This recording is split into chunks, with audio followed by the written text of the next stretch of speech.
Привет, дорогие мои, это снова я. Завтра у нас будет новолуние в Тельце, и я хотела поговорить о том, как вам может помочь это время, как вы можете его провести с пользой, и хотела поделиться тем, как влияет на меня этот нынешний цикл и какое вдохновение приходит в мою жизнь. Итак, я сказала, завтра, сейчас я снимаю видео, это вторник, 25 апреля, 26 апреля будет новолуние в Тельце. Если вы смотрите это уже после, в любое другое время, не беспокойтесь, эта информация все равно будет полезна для всех, потому что буду говорить о новолунии, и в том числе я считаю, что когда-либо вы не смотрите информацию, она вам нужна именно в этот момент, больше всего. Итак, что означает новолуние в Тельце? Новолуние само по себе это время, хорошее время для начала новых проектов, новых задумок, в общем, новая энергия приходит. А Телец, он олицетворяет, так скажем, он самый земной знак. И, то есть он олицетворяет финансы, физическое удовольствие, благополучие материальное, чувство изобилия, все физическое, что вас окружает, ваше имущество и в этом роде. Вот. К тому же Тельцом управляет Венера, и Венера сама по себе она олицетворяет новые проекты, отношения с людьми, карьера, финансы в том числе и так далее. Так, в общем, я хочу начать с того, как я вообще пришла, зачем я начала записывать это видео. Несколько уже недель назад, даже, может быть, не неделю, может быть, неделю, я начала ощущать вот эту вот нужду, не нужду, а желание углубиться в тему финансов, в тему заработка, как вообще зарабатывать деньги тем, что ты любишь, и все, что с этим связано. И, конечно же, моя реальность вокруг меня, она отображает это все, поэтому еще мне вдруг стало интересно, как я могу это все изменить. И я всегда утверждаю и утверждала, и с детства это всегда знала, что наши ментальные установки формируют нашу реальность. Я в этом уверена. Там, конечно, это все сложнее, но на самом упрощенном уровне. И поэтому, конечно же, я как человек, который, можно сказать, про в этом деле, я часто это использую для улучшения своей жизни. И то есть начали появляться вопросы, окей, тогда нужно обратиться в голову, какие ментальные установки у меня сейчас и какие я хочу иметь. И, конечно же, когда ученик готов, учитель приходит, такое выражение, ко мне пришла книга, я о ней услышала от Оксаны Близнец. И эта книга называется по-русски «Думай как миллионер» от Экхарт Харт. И я про нее услышала, и сейчас подходило это время такое, и мне стало интересно, как даже в названии он затрагивает именно тему о ментальном состоянии. Вот, и я ее начала читать. Я сейчас в процессе ее прочтения, поэтому я не хочу вам давать рецензию на эту книгу, но я могу сказать, что мне она сейчас как раз-таки впрок. Вот, потому что он хорошо все раскладывает. Но я закончила только первую часть. И я в процессе этого, я уверена, что в будущем я сниму видео снова, потому что вот эти новые процессы, которые я сейчас устанавливаю в себе, они начнут подавать результаты в будущем. И я этим обязательно поделюсь. Но я на данный момент хочу вам просто рассказать об этом, потому что вдруг у вас тоже возникнет желание, может быть, прочитать эту книгу или просто углубиться в себя. И я уверена, что у вас в той или иной степени сейчас затрагивает вопрос финансов, вопрос материального благополучия, вопрос здоровья, то есть как бы у каждого тоже с астрологической точки зрения мы можем, если лично посмотреть на карту человека, можно точнее определить, в какой конкретно сфере у вас это будет происходить. Но тем или иным образом, я уверена, что как бы этот мотив будет идти в вашей жизни сейчас, поэтому почему бы не воспользоваться? Но я хочу сказать, как бы с моей точки зрения, и мне кажется, так и автор будет тоже описывать, то есть нужно сначала определить эту установку, какая установка в голове, которая, допустим, не дает вам того, чего бы вы хотели, или вы, может быть, даже не знаете, чего вы хотели, да, но, допустим, установка о том, что нужно много работать, чтобы получать, чтобы иметь благополучную жизнь, или о том, что ну, как бы невозможно стать очень хорошо, сильно обеспеченным человеком, ну, я говорю прям такие большие цифры, да, к примеру, если там не своровать чего-нибудь, ну, честным путем это невозможно. Или вот, допустим, моя установка, что богатые люди, они плоские, ну, как бы, что в них они потеряли свою душу. Это я вот сейчас нахожу в себе. Следовательно, ну, я-то человек, который хочет иметь, как бы, душу и жить по сердцу, то, значит, эта установка не, ну, как бы, стоит на пути, следовательно, мне нужно что-то менять. И, ну, что, если я хочу изменить свою личную реальность и выйти на новый уровень. Вот, определив эту программу, да, и автор говорит, как их определить, он хорошо это расписывает, потом нам нужно их отпустить, выбрать, что мы в это не верим, это не моя программа, я выбираю в это не верить, и потом установить новую программу. Вот, в дополнение хочу сказать, на что меня еще тянет в плане того, что происходит сейчас как бы в жизни, и как я тоже соотношу это к материальному благополучию. Желание у меня сейчас организовать физическое пространство и сделать его таким, как сказать, чистым, красивым, простым, упростить все, выбросить, избавиться от хламья. И, ну, как бы в моем случае я приехала после путешествия, мы сразу приехали на Гавайи, у меня буквально был только один рюкзак, и, в принципе, мы так особенно ничего больше и не покупаем. И мне это нравится, и я даже еще стремлюсь больше избавиться от еще каких-то вещей, то есть перерассмотреть и удалить их из своей жизни. И я объясню, почему это очень сильно влияет на на финансовое благополучие. И зачем вообще нам организовывать свое пространство и избавляться от старого хламья и вообще от каких-то вещей, которые, может быть, даже вы не называете хламом. Я вам дам несколько причин на это. Итак, ну, во-первых, вот некоторые вещи, которые мы держим, они нас как бы, они были нами, мы их держим нашим старым ментальным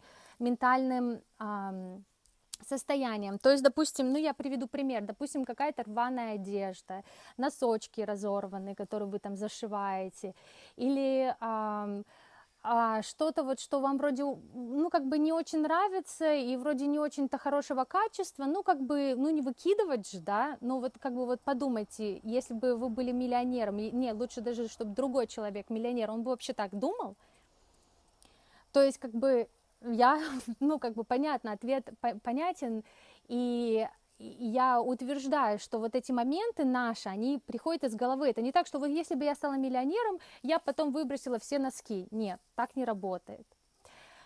Это значит первое. То есть как бы мы удерживаем наши вещи нашим старым ментальным сознанием бедности или еще каким-то сознанием того, что вам не хватает и так далее, да, то есть на черный день и так далее.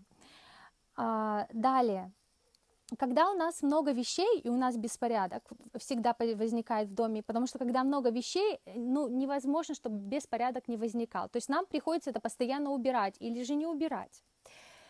Или убирать редко, когда есть время, и потом из-за этого стрессовать. Я говорю, что когда вот этот беспорядок накапливается, даже если у вас этот беспорядок где-нибудь там в шкафу, который никто не видит, это останавливает движение энергии. И энергия, она застаивается. Получается такое болото. Ну вот обратите внимание на реку, да, допустим, которая движется, и, допустим, на болото или на какое-нибудь даже озеро. Река, она чище. Я утверждаю, что в такой обстановке, вот, когда все чисто, просто, поэтому, почему я еще очень большой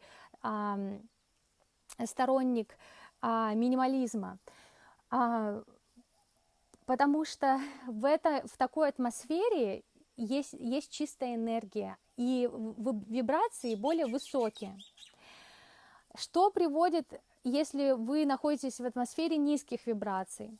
Вам становится плохо думать, то есть как бы вот бардак снаружи, бардак в голове, у вас возникает стресс, то есть постоянно вот это ощущение, что нужно прибраться. И в принципе, в общем и целом, это тянет нас вниз. И вот эта вот энергия вот эта вот затхланности у нас, она как бы нас останавливает производить какие-то новые идеи, как бы выходить на уровень, откуда мы будем получать вдохновение. Следовательно, в жизни, то есть мы, допустим, не начнем какие-то новые проекты, потому что мы будем сидеть вот в этой затхлой старой энергии. Следующий пункт, почему я утверждаю, что нужно избавляться от старых вещей, нужно организовывать пространство, потому что если вы не организовываете пространство, допустим, у вас много вещей, у вас пространство не организованное, вам Вселенная не даст больше. Не даст большего, видя, что вы не можете справляться с тем, что у вас уже есть сейчас. Поэтому очень важно, чтобы показать, что вы на том уровне, когда да, давайте мне больше, я могу принять больше, потому что я могу этим управлять. Если, допустим, на финансовом плане деньги, они любят уход за ними, то есть они не любят, когда с ними небрежно относятся. И также все вещи.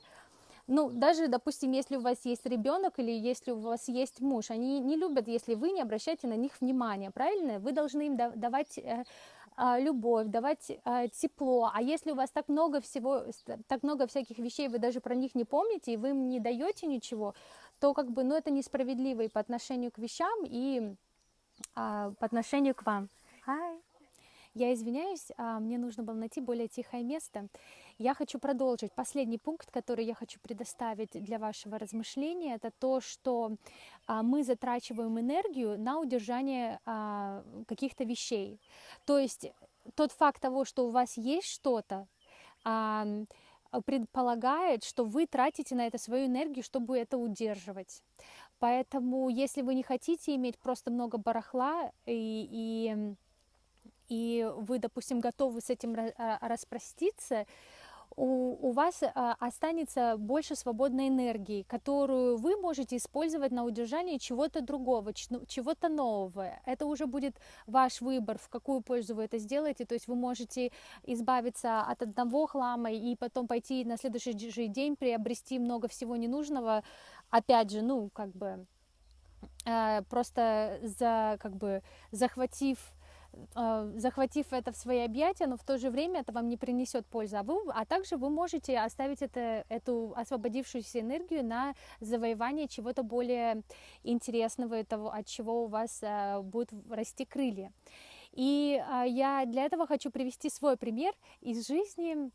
В прошлом году я тоже загорелась этой темой, начала как бы рассматривать варианты освобождения, так скажем, от ненужных вещей, и не только даже ненужных, а просто вот уменьшение вообще того, чем я владею. Вот, в плане как бы минимизировать вот это количество, можно сказать, как направление в сторону минимализма. И тогда, я помню, встретилась с книгой Мари Кондо «Магическая уборка», по-моему, она так называется. Я ее всем очень рекомендую, очень интересно написана и очень вдохновляет. И я до этого, буквально до того, как я начала читать книгу, я тоже периодически делала всякие уборку, так скажем, ну, генеральную, когда я пересматривала там одежду, допустим, от нее избавлялась, и какие-то другие вещи. И до того, как я прочитала эту книгу, я, по-моему, это сделала там недели 3 назад, и я, по-моему, выкинула целый мешок. Но прочитав эту книгу, вроде 3 недели спустя, я смогла еще больше найти всего того, что на самом деле не приносит мне счастья, а там как раз-таки и самый главный вопрос, который вы должны задавать себе: приносит ли мне это удовольствие, приносит ли эта вещь мне счастье. По-моему, это так по-русски звучит, сформулировано. И это на самом деле интересная игра, и вы можете заметить, что очень много вещей вы держите просто для того, я даже не знаю для чего, ну, как бы мы с детских лет были к этому приучены, потому что модели у нас вокруг нас были такого плана. Понятно, что тогда это было, может быть, и более нужно, сейчас вроде как-то мы можем себе позволить, и мы знаем главная тонкость, что все идет от ума, да? И вот я, значит, начала избавляться, я избавилась от очень много количества вещей постепенно, и я помню, это было воскресенье, и тогда пришел вариант того, что возможность поехать в Седону, Аризону, это магическое место, ну, для меня, и встретиться с потрясающими людьми, с которыми я до этого раньше не встречалась, ну, на такой ретрит. И я очень сильно хотела поехать, но в то время я не знала, как бы в плане финансов, как бы были некоторые затруднения. И, в общем, в то же время, когда я убиралась, после этого в то же время я еще тоже просто ощущала себя в Седоне, я ощущала себя встречающейся с этими людьми и так далее. Это очень важно, ощущать себя. И вот я вам сразу скажу, на следующий день, в понедельник, я вышла на работу, и ко мне пришла нужная сумма денег.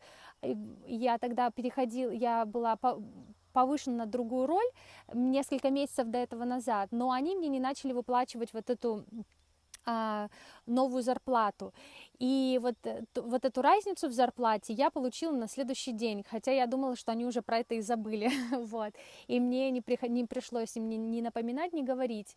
И этого было достаточно, и даже более чем достаточно, чтобы поехать и в Седону, и так далее. То есть это действительно на самом деле работает, попробуйте, я вам очень этого желаю. Сейчас потрясающее время в плане вот этого новолуния, воспользуйтесь этим моментом, и опять же, если вы смотрите это видео уже позднее, все равно пользуйтесь этой системой, и в будущем я обязательно поделюсь с вами результатами и моим анализом того, что мне дала книга, про которую я говорила ранее, «Как думает миллионер», по-моему, так она называется. И вообще просто вот этот именно мой опыт перепрограммирования своей головы. Вот. Так что будем на связи. Все, целую. Пока!